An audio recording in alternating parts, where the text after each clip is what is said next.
Hello, everyone. Welcome back to episode 3 of the Rising Talent Talkers. Today, I am here hosting with Alex and myself, Becca. Today, we have the pleasure of interviewing Finn Groom. Hi, Finn. How are you? Yeah, I'm good, thank you. So, we have a couple of questions here that we're going to ask you. First of all, tell us all about Groom Motorsport. So All Groom Motorsport, we started that 10 years ago now when my dad and my uncle both raced together. Um, they raced XR2s in a classic stock catch with the 750 Motor Club. Mhm. So we had two identical cars, just the colours were different, but the same style livery. Um, and this come about because my uncle bought his original race car back that he used to have in the 90s. So he bought that back, and then my dad was like, "Yeah, we'll have a go as well." So yeah, they started racing. We thought, Augur Motorsport, because one of our good friends and sponsors and partners, basically, All Glass, who run their own rally team. We thought All Glass, Augur Motorsport. So that's sort of sort of where it came from. Um, and yeah, it's just grown since then. Really, I started racing 4 years ago, and my uncle actually retired then as well. So I took over his number 91. So yeah, last 4 years, me and Dad have been racing in again identical XR2s, number 91 and 92. So yeah, it's just that's it really. That's fantastic. So, this is very family orientated for Oh, you. definitely, yeah, yeah. So, in that sense, then, what does motorsports mean to you and your family? Um, it's it just brings us all together really. It's a challenge for us, with budgets and logistics and doing everything ourselves. Like our two current classic stock hatch cars, we built them in a double garage at home from nothing really. So yeah, it brings us all together, and also brings us together with local companies that support us and who are our mates as well. So.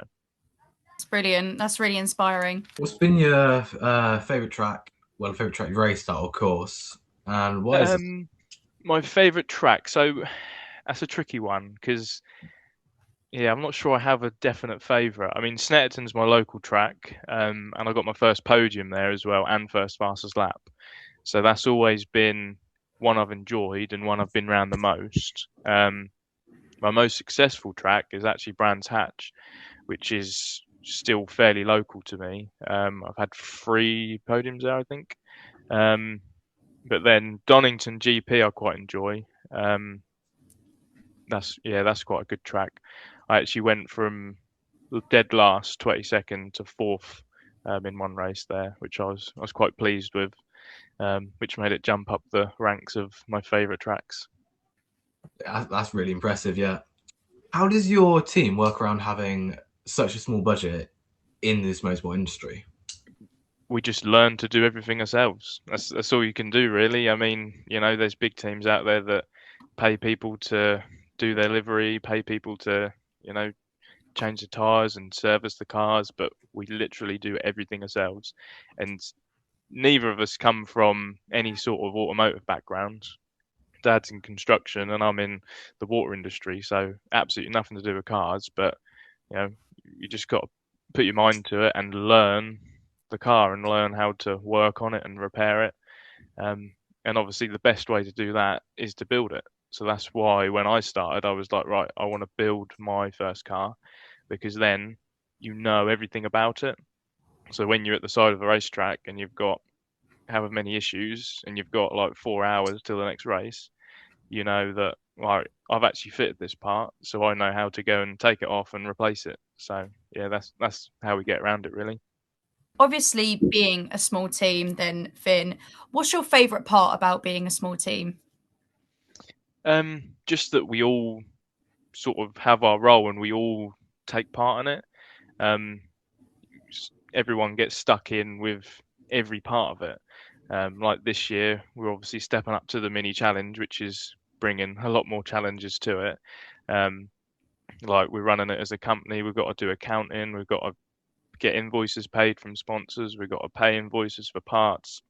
So everyone chips into helping out with the accountant. Everyone chips in with helping out with the cars and the logistics of, what vans are we going to use, trailers and everything. So yeah, it's just bringing everyone together really is the best part, and that we all chip in.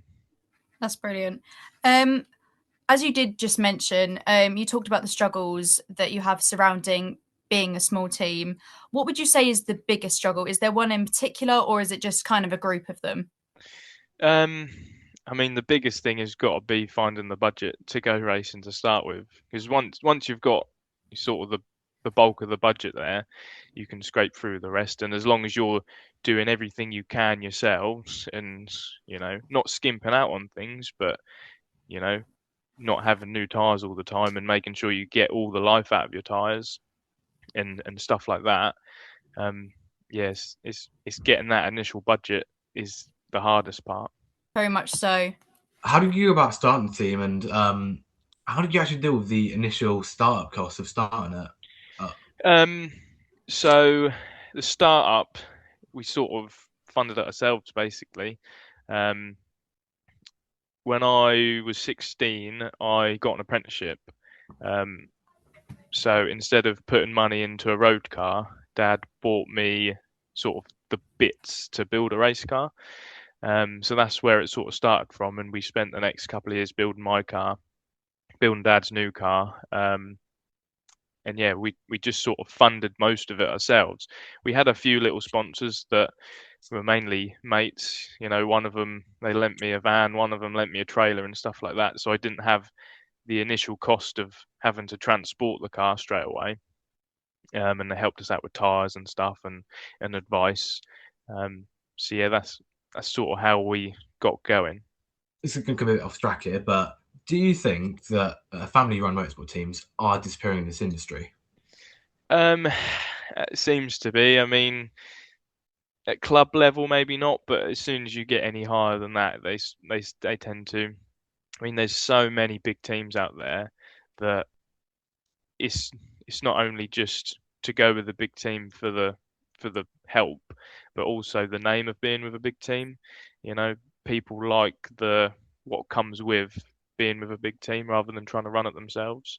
But for us, that takes away from motorsport. Motorsport should be that you tow the car there yourself, you're changing the tires, you're doing the setup yourself, rather than you've got engineers and mechanics doing it all for you and you're sat in a motorhome.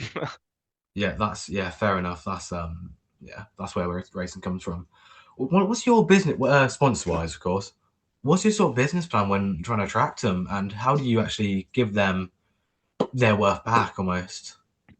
So what we've done, we started quite early on, sort of, well, before the last season actually ended, we started. So we made a nice pitch deck that we could send out to people, which sort of was paired with a letter, and we've just been basically cold emailing people. So I targeted mainly local companies, and then sort of spread out wider across the UK to try and attract some people in. And we offer competitive packages basically. We've got 3 sort of packages, different sizes of sticker on the car. Packages come with tickets, some with extra hospitality tickets, some get your logo on our team wear that I'm wearing today with Finn Groom Motorsport. We've got all the sponsors' names on the back. So stuff like that. And obviously with this year, when being in the mini challenge, we're going to be on the TV. So from that perspective, it's a very cheap way for companies to advertise on the television. Yeah, that's really impressive, actually. Fair enough. Are there any championships that you are aiming for in the future, like that are your end goal essentially, or? I mean, the British touring cars, I think, is pretty much everyone's dream when they're racing, but that's obviously very expensive, and you're looking at like 600 to 800k just for a season. So, yeah, maybe the TCR Championship, that looks a bit more cost effective. There's a lot of cost cutting going on in that championship. So, yeah, I reckon TCR Championship would be the better one. Yeah, I have a few friends who are racing that, and yeah, it's good atmosphere apparently. But yeah, Yeah, it looks a good championship. I mean, I follow it, and it does look good. I do enjoy watching the races and stuff as well. So well, fingers crossed for you there. Maybe in a couple of years I'll see you on TV in there. yeah. Finn, you mentioned that obviously All Groom Motorsports do everything themselves. So when it comes to certain race conditions, how difficult really is it to get a car out there and to really be competitive? Um, well, it can be very difficult. I mean, when we started, we weren't competitive at all. But it takes time. It takes testing, which all takes money. Takes experiment with setups. Um, and I mean, we finally got there with our little Fiestas. We were very competitive. And it's mainly down to consistency as well. So once you've got the car competitive, you need to make sure that your driving is consistent then to match the speed of the car.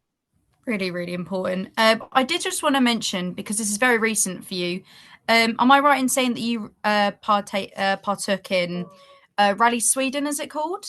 Yeah, so our sponsors, All Glass, they obviously run their own rally team. So we had a little weekend away, or almost a week away in Sweden, watching the WRC event.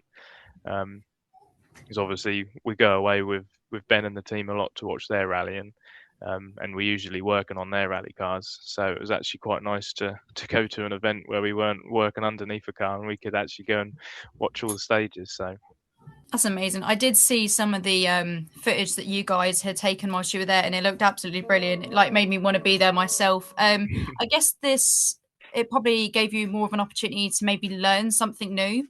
yeah, I mean it was just incredible to see, really. I mean, it was minus 27 degrees out there, and the stages are literally sheet ice that you can't even walk on without slipping over.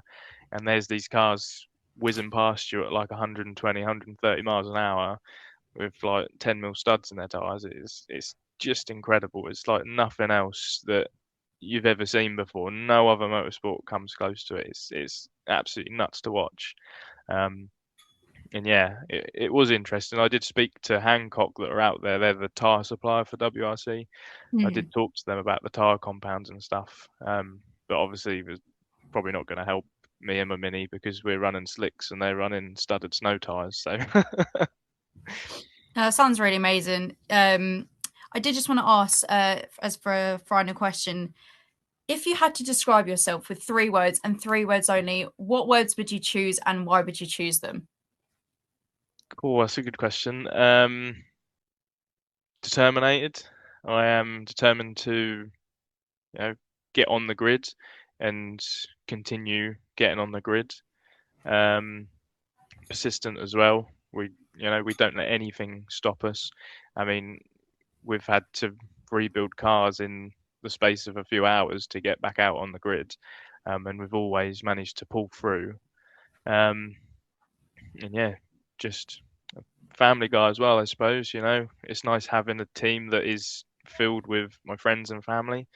And we can all, celebrate the highs together and sort of comfort each other in the lows as well. I think that's such an important sentiment that you mentioned there. Being such a close team, you're all, as you said, experiencing the highs and the lows together. So I Yeah, think that's, especially when it comes to motorsports, that's something that we don't forget. You're working very closely with one another as this team, even whether it be a big team, everyone's so integrated into the work that they do. And I think it's so inspiring, especially anyone who looks at All Groom Motorsport should feel very inspired by the work you guys do, especially being a small team. So yeah, I think you're really people to look up to for especially younger people in the motorsports industry, because you're defying odds as well. As you said, working with a small budget is always proven to be difficult for this type of Mhm. industry. So you guys being able to propel and really give yourself a name for that, I think is really, really inspiring. Well, that concludes the end of our interview with Finn Groom. Thank you very much, Finn, for being a part of the interview. It was absolutely a pleasure to talk to you. And I can't wait to see what you and All Groom Motorsport achieve in the future. So, guys, if you enjoyed this, please be sure to like, follow, subscribe. And be sure to follow any future episodes that we have coming out. And thank you very much for being here.